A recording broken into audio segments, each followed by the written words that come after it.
The traditional Stations of the Cross were established around the 17th century. For obvious reasons, it was and still is nearly impossible for most pilgrims to go to the Holy Land to actually walk Jesus' path of the last days of his life. So the stations were developed as a means of vicariously experiencing this journey.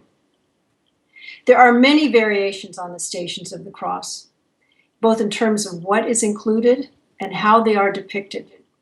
They are most commonly associated with the Roman Catholic Church, where there are traditionally 14 stations. Anglicans often use the stations as a devotion during Lent and Holy Week, but not surprisingly, we tend to have more variation in the number and variety of images that we use. The traditional 14 include scenes that are drawn from legend rather than scripture. Jesus falling 3 times, Veronica wiping the face of Jesus, and usually begin with the judgment of Jesus by Pontius Pilate and end with his crucifixion. The series that we'll be working with has 14 images, but I chose to use only scriptural moments and began with Jesus praying in the Garden of Gethsemane and ending with the resurrection. As an artist, I painted many icons and liturgical themes, but I wasn't particularly excited about doing the stations. Finally, after prayerful consideration, I agreed to the challenge. This forced me to really spend time with this story, to see it from different perspectives, and to realize that most of the wisdom and teaching of my Christian faith are found in sharp focus in these last days and experiences of Christ.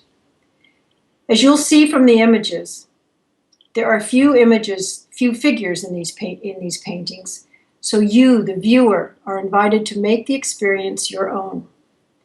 As I talk about each of these images, see how it relates to your own life experiences and how it can draw you closer to God.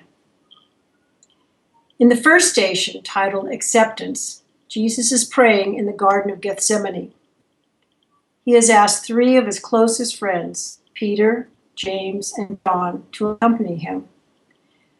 This is just after the Last Supper, and he knows what is about to unfold. He asks his friends to pray that they may not come into the time of trial. But he himself prays that not his will, but the will of his Father be done. His is a prayer of acceptance. He is giving his destiny over to God's will, but when he asks for the prayers and support of his friends, he finds them sleeping, unable to do even that. What struck me most about this story was found only in Luke and is shown in the painting. Then an angel from heaven appeared to him and gave him strength, a sign that God is present and steadfast, even as things are about to spin out of control. Note that it's a vague suggestion, a light behind a tree, a reminder that we need time and intention to recognize the presence of the divine. In the next station, Betrayal, Jesus is betrayed by Judas and arrested. As the painting shows, his world is closing in on him. It's tempting to focus on Judas, his outrageous betrayal of his friend and mentor. But the larger picture is that he was the catalyst to the greater drama, that Jesus will be abandoned and betrayed by nearly everyone. It's wrong. It's not fair. And it's the beginning of the redemption of the world. So the question is, do we focus on the shortcomings of Judas, or do we focus on Jesus and his response of acceptance and even forgiveness? The truth is, we need to look at both. Simon Peter is probably the disciple that we feel we know the best. His humanity, fallibility, and all too familiar tendency to put his foot in his mouth make him an endearing character to whom we can all relate.